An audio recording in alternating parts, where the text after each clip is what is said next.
Welcome to the Chelmsford Brewing Company. We've been here for 4 years. We make a range of beers, all from traditional style ales and cask. We make keg beers, bottles, contemporary styles. Okay, so this is where it all begins. We use only the freshest ingredients, obviously. We import some specialty grains from Germany, but most of the grains that we use are actually from England, floor malted.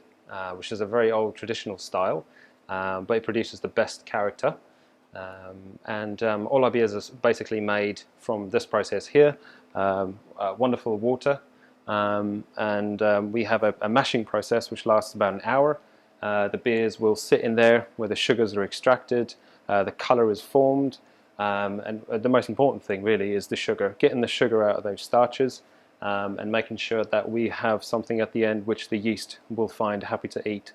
And then before it's all fermented, it needs to be boiled, which is where the character of the beer comes a little bit further into it. If there's any kind of caramelization, that gets exacerbated a little bit by the heat. Lovely colours come from that. We add a bit of the bitterness that you would always associate with a well-balanced beer. A few hops which keep it nice and floral, nice and light. And a bit of flavour, but really with all our beers we are always concerned with the balance, making sure that the water profile is specific to the beer, make sure we treat the ingredients to get the most out of them, and most of all give it time, because beer doesn't want to be rushed. We have to make sure that we follow all the processes, so at the end we're happy with the product and we haven't taken a shortcut which you can easily spot. But yeah, everything is made under one roof. All the beers are made here, everything is packaged here apart from some of the bottles that we send out, but all the beers are physically made here and as always served here as well. So if you ever wanted to have a fresh beer at a brewery where it's not moved further than a few yards, this is probably one of your spaces to come. Yeah, so all the beers that we make here at the Chelmsford Brewing Company is all handmade, and what that means is the process is still quite traditional. We need a steady temperature, we need good liquor. When we say liquor in brewing, we basically mean water or beer. So we're looking at something which needs to have a really high quality. So the water we need to make sure we engineer coming through the cold liquor tank into the hot liquor tank, to make sure that the water that we use with the fantastically malted grains have the best start to their life. But what we need most is a steady temperature, which is what all this wooden cladding is all about. It really keeps a really good temperature, and we need to be able to control the chains of sugars that are being created. If you're making darker beers, you expect longer chains. If you're making drier style beers, you're looking for shorter chains. So that is all temperature dependent, and the water, the mash needs to be between roughly 63 and 68 degrees, depending on the style that we're brewing. So to have the temperature be consistent and being able to control that temperature, raise it or lower it, is absolutely crucial for us. But like I said, everything is handmade, it's all traditional, but using all that knowledge, we can then push the boundaries a bit more. So we can make contemporary beers, we can make IPAs, we can make all the sort of fancy beers that you see with all the super hop charged beers if we choose to, because we've got the experience and we've got the techniques to do so. But it is really basic, homemade. Every single beer that comes through here is actually handmade, and it really makes a difference. You feel the craft move all the way through, all the way to the glass. So that's very important for us here. There are methods to automate breweries, etc.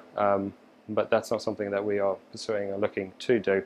It's nice to know that you've come in 7-8 hours later, you look at the end product and you realize you've influenced parts of it, and it's going to be the way it is, whether that's great, good or average, because of what you've done. And then you learn, you then make notes, you come back and you do it again and again and again until your processes are as efficient as they can be, obviously, because another thing that happens is time.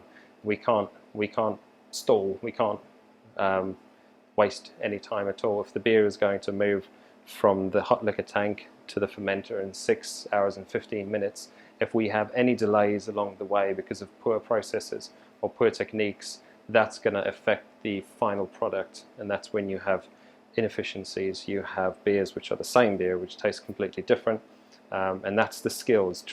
It's a physical job. The temperature can be 24 degrees in here today, and it could be 4 degrees in here over Christmas.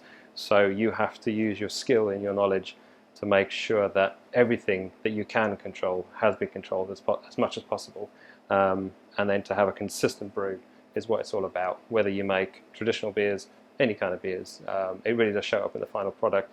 There are things that we can do to the beers to make them really clear, for example, which is a sign of a good brew. People say, yeah, there's hazes, hop hazes, all that kind of thing, which is true. That's absolutely fine, no problem at all. But if you haven't done everything during the process, whether that be in the mash, the liquor treatment, the boil, to make sure that you can make the beer as... You don't want buffers between yourself and the flavors.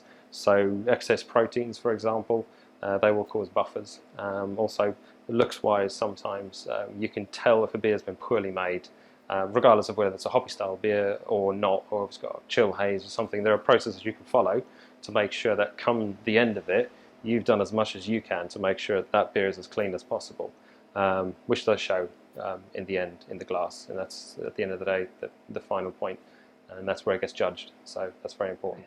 So the process of making beer hasn't actually changed over the years. The only thing which has changed over the years is how much of it we actually understand. In the old days, we knew we had to boil something because the water wasn't good to drink, so we knew we had to flavour it, and then we knew after a week or so sometimes there were bubbles in it.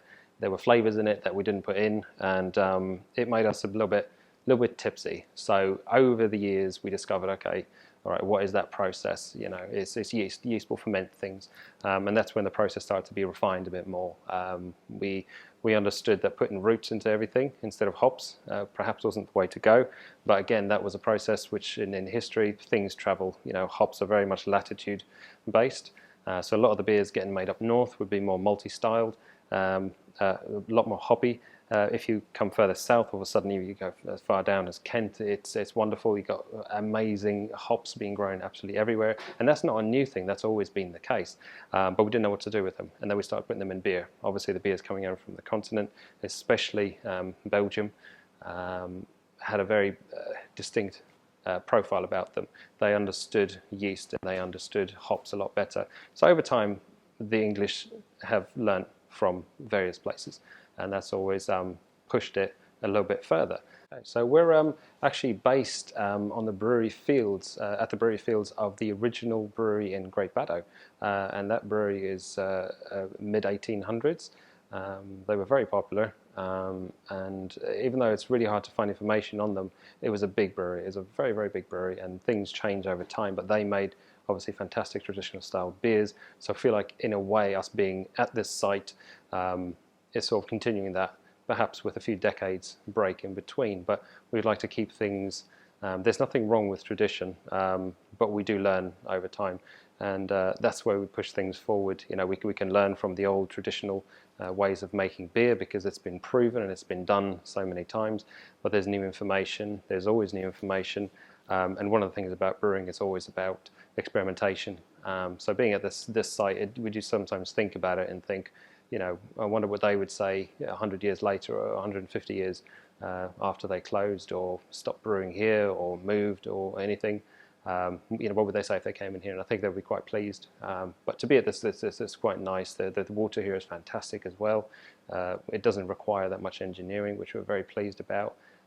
But the old brewery is just across the road, and we're so pleased to have the address Brewery Fields in Great Baddow. So yeah. So our flagship beer is probably by far the Radio Wave. It's very Chelmsford based. Anyone that knows anything about Chelmsford, we all know about Marconi and the fantastic work that was done for decades, and we were at the forefront of technology at that time, wireless particular.